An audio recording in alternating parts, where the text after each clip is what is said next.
Allez les petits gars, envoyez.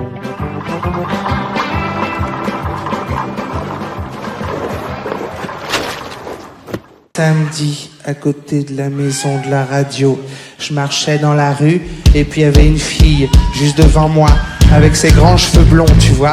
Et j'ai commencé à la suivre parce que je sais pas, j'avais envie de baiser. Et puis tout d'un coup elle s'est retournée et là, qu'est-ce que je vois juste devant moi? Qu'est-ce que je vois? Tu le crois pas?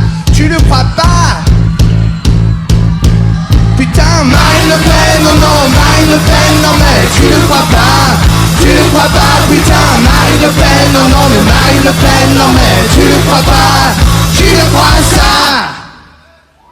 Tout le monde est éclaboussé, mais parce qu'il le mérite. L'UMP et le PS ont des listes de condamnés qui sont inouïes. Je propose d'ailleurs aux Français d'aller regarder sur Internet. Ils tapent élu socialiste, je me demande si la première occurrence c'est pas condamné, et pareil pour l'UMP. Et ils cherchent à dire, ah ben vous voyez, Front National, ben non. Le Front National non, et moi ma veste elle est immaculée. Voilà.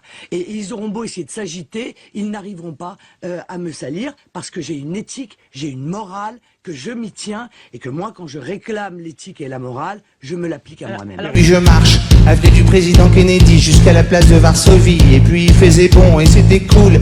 Et tout d'un coup je me retourne et je la vois qu'elle me suit. Je vois qu'elle me suit vraiment dans les jardins du Trocadéro, place de Chaillot, tout. Moi j'ai entendu le président de la République dire, oui ce qu'il faudrait c'est rendre inéligible la vie, ceux qui ont été condamnés. Jusque là j'étais parfaitement d'accord, c'était dans mon projet présidentiel.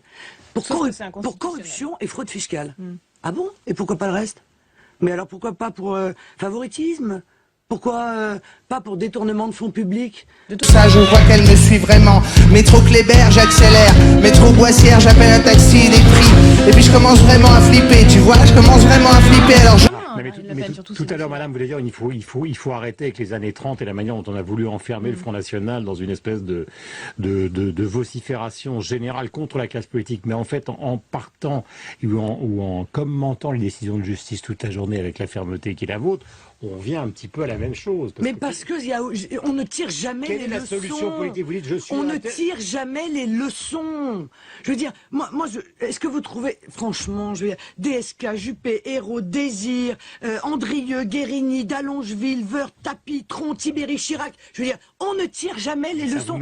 Quand allons-nous tirer les leçons et effectivement mettre en place l'interdiction de l'inéligibilité à vie pour tous ceux qui ont été condamnés pour des faits commis grâce ou à l'occasion de leur mandat. Voilà. Putain, Marine Le Pen, non, non, Marine Le Pen, non mais tu le crois pas? Tu le crois pas, putain, Marine Le Pen, non, non mais Marine Le Pen, non mais tu le crois pas? Tu le crois ça?